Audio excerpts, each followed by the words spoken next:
প্রস্তাবিত বাজেটে ব্যাংক হিসাব খুলতে কর শনাক্তকরণ নম্বর TIN বাধ্যতামূলক করার যে প্রস্তাব করা হয়েছিল তা থেকে সরে আসতে যাচ্ছে সরকার। আর্থিক খাতে সংকটের আশঙ্কায় চূড়ান্ত বাজেটে এই সিদ্ধান্ত পুনর্বিবেচনার ইঙ্গিত দিয়েছে অর্থ মন্ত্রণালয়। কেন্দ্রীয় ব্যাংকও বলছে দেশের আর্থসামাজিক বাস্তবতায় এখনই এমন শর্ত প্রয়োজন নেই। শাহাদাত অভ্রের আরেকটি রিপোর্ট।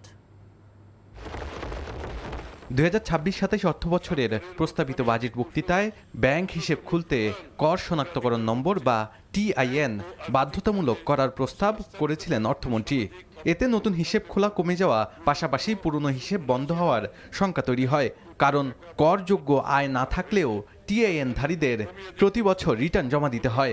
সার্বিক অবস্থা বিবেচনায় সংশোধিত বাজেটে কেন্দ্রীয় ব্যাংকের পরিসংখ্যান বলছে দেশের ব্যাংক হিসেব রয়েছে 19,32,51,000, আর NBR এর হিসেবে TIN ধারীর সংখ্যা প্রায় 2 লাখ হলেও নিয়মিত রিটার্ন জমা দেন মাত্র 40 লাখ। অর্থনীতিবিদদের মতে করের আওতা বাড়ানোর লক্ষ্যে এমন সিদ্ধান্ত নিলেও আস্থার সংকটে থাকা ব্যাংক খাতে এমন সিদ্ধান্ত উল্টো নেতিবাচক প্রভাব ফেলতে পারে।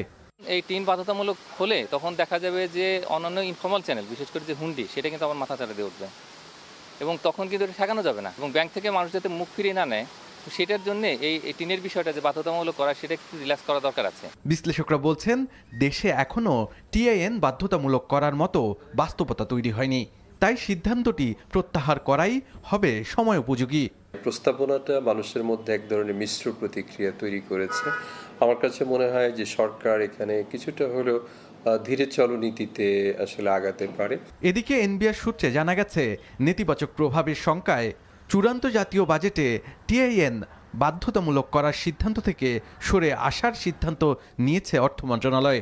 আর বাংলাদেশ ব্যাংক বলছে দেশের আর্থসামাজিক বাস্তবতায় এখনই এমন শর্ত প্রয়োজন নেই।